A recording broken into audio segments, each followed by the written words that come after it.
I drove 6 hours to hand my dad courtside tickets to the Lakers finals for his birthday. At dinner he toasted, to my lucky son, still a disappointment, but rich now. My uncle whispered, luxury gifts don't make up for being a loser. I stood up, took back the tickets, and left.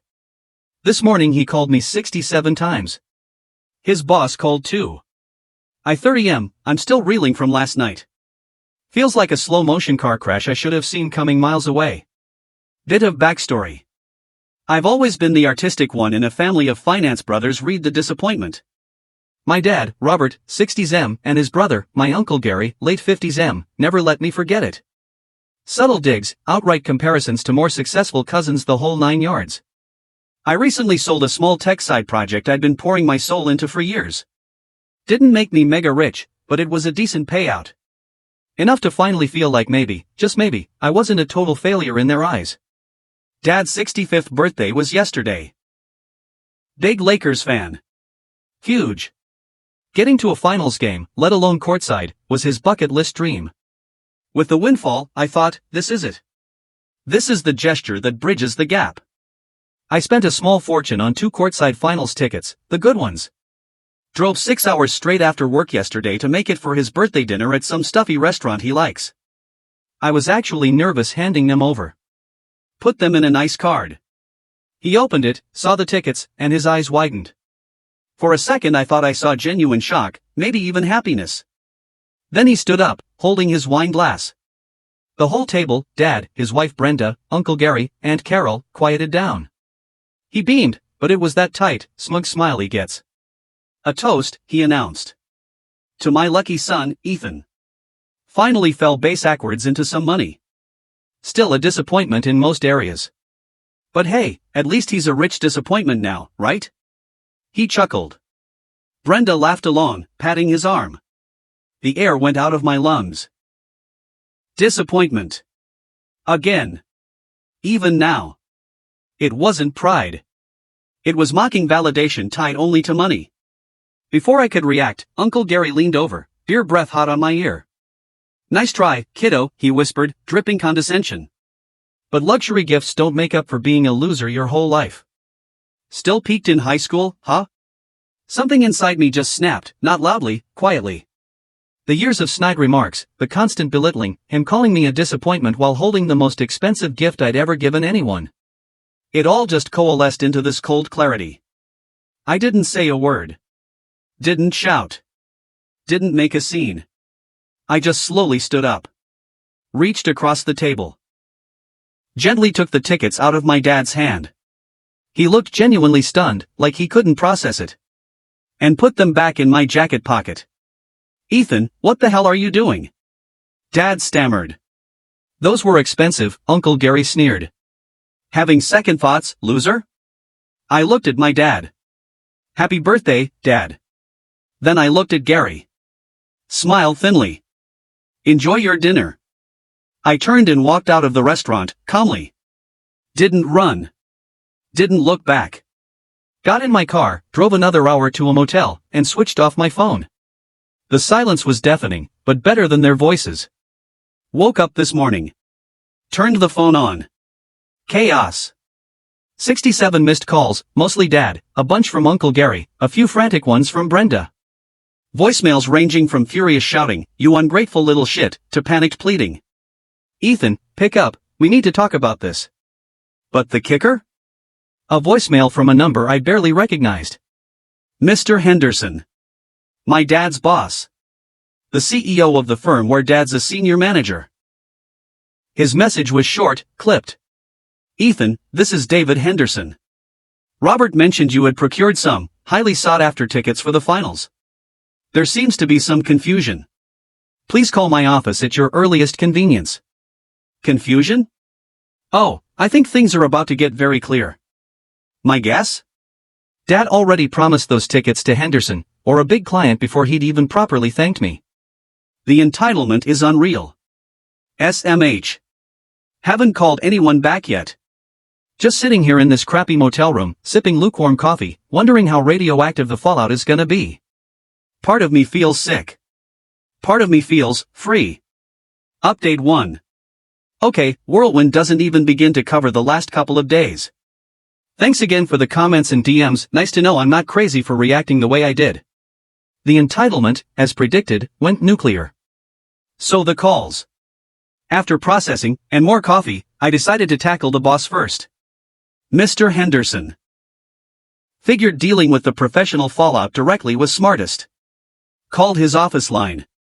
Got put through immediately. Me. Mr. Henderson, this is Ethan. Returning your call. Ethan, thanks for calling back. Bit of an awkward situation here. Robert was enthusiastic yesterday morning about having secured courtside finals tickets. Mentioned you'd provided them. He strongly implied they might be available for entertaining the Sterling account reps. Sterling account was huge deal for their firm.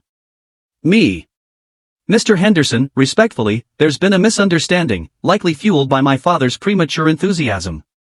The tickets were intended as a personal 65th birthday gift from me to him. Intended? Yes. Unfortunately, at his birthday dinner last night, both my father and my uncle made some deeply disrespectful comments immediately after receiving the gift. Dad toasted me as still a disappointment, but rich now, and my uncle called me a loser. Given the circumstances, I rescinded the gift and left. Henderson. He toasted you as a disappointment, while holding courtside finals tickets you gave him, and then implied the money was just luck, negating any achievement. Yes, sir. Another pause. Sounds less awkward, more annoyed. I see. That provides clarity. Thank you for explaining, Ethan. Seems I need to have a conversation with Robert about managing expectations and professional conduct. I apologize for you being dragged into this. He sounded genuinely pissed. Not at me. At Dad. Hung up feeling vindicated? Weird. Then the family barrage. Ignored the calls, but the voicemails and texts from Dad, Uncle Gary, and Brenda were insane. Dad. Started furious. How dare you humiliate me? Then panicked. Ethan. Henderson called me. What did you say? You need to give those tickets back. My job could be on the line. Then faux apologetic.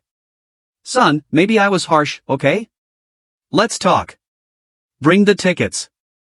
Uncle Gary, pure venom. Texts calling me every name under the sun. Accusing me of trying to sabotage Dad's career. Said I was dead to him. LOL, okay. Blocked his number. Guilt trips. Ethan, your father is devastated. He was just joking. You're tearing this family apart over a misunderstanding. Think about his health. You owe him respect. The absolute lack of self-awareness is stunning. They genuinely believe I'm the bad guy for not accepting blatant disrespect tied to an expensive gift?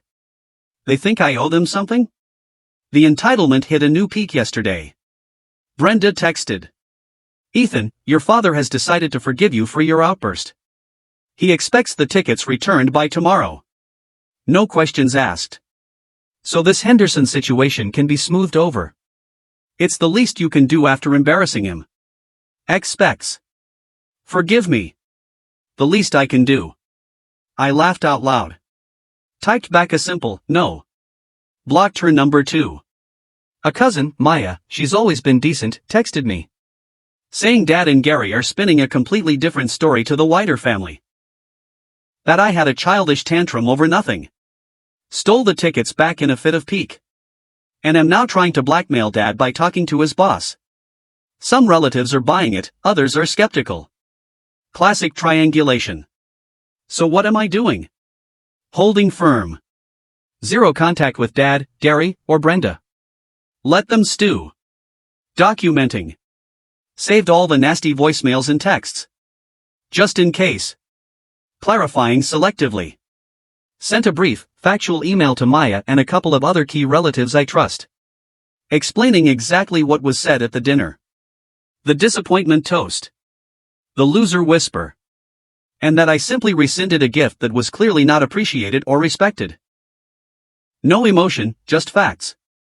Let them draw their own conclusions. The tickets. Decided what to do. Not selling them. Not going with anyone connected to the drama. Called my best friend, Dave, huge basketball fan. Supported me through the whole startup grind. His reaction when I offered him the other ticket? Pure, unadulterated joy. That felt good. So yeah. Dad's likely in deep shit at work. Uncle Gary's shown his true colors. Again. And I'm going to the finals with someone who actually appreciates me. Feels like the consequences are unfolding exactly as they should, based entirely on their actions. Let's see how this plays out. Update 2. Final. Alright, time to close this chapter. It's been a ride. The game was incredible, BU sitting courtside. The energy. Sharing it with Dave. 10/10's experience. Zero regrets. Way better than watching my dad try to impress some corporate suit. The fallout back home?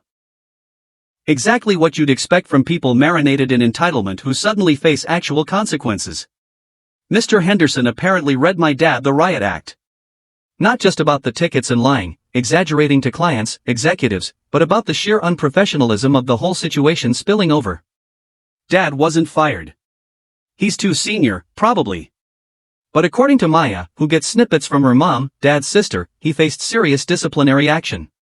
Lost a major project he was supposed to lead, likely the Sterling account, got formally censured, and his path to a planned C-suite promotion is basically dead in the water. He's apparently miserable, sullen, and blaming me for ruining his career over a stupid joke. The lack of accountability is genuinely pathological. Uncle Gary? After his initial volley of abuse, he went quiet when I blocked him. But his wife, Aunt Carol, apparently tore him a new one.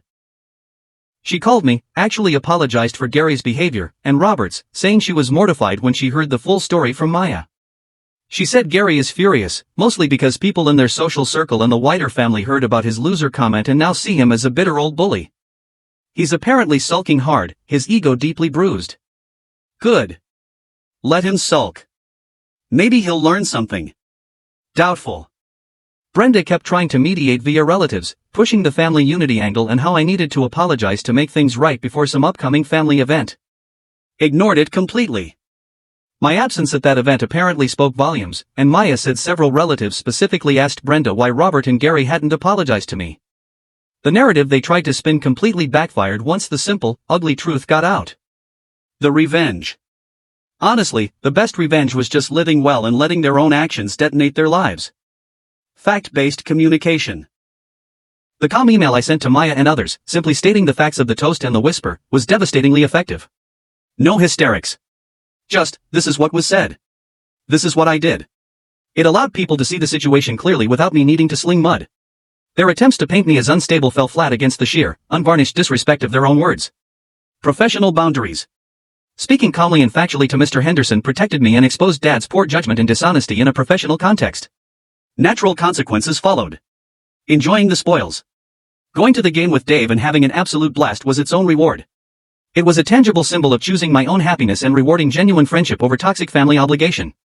Posted one tasteful pic on my private social media. Not of the court, just me and Dave smiling. Captioned, great game with great company. Petty? Maybe a little. Satisfying? Immensely. Have I heard from Dad or Gary directly since blocking them? Nope. Do I expect an apology? Absolutely not. People like that don't change. They just find new targets or double down on their victim complex. Brenda still occasionally tries sending feelers through others, but the message is clear. The door is closed unless genuine remorse, not just regret at getting caught, is shown. I'm not holding my breath. It's sad in a way. Sad that money was the only language they seemed to respect, and even then, they couldn't manage basic decency. Sad to finally accept that the relationship I wished I had with my dad just isn't possible with the man he actually is. But there's also immense relief. I stood up for myself, calmly and decisively. I refused to tolerate the disrespect. I let their actions dictate their consequences. It cost me a relationship I'd long tried to salvage, but what I gained was self-respect and freedom from a toxic dynamic that's weighed me down for 30 years. And watching the Lakers win from courtside? Yeah. That was pretty damn sweet too. Peace out.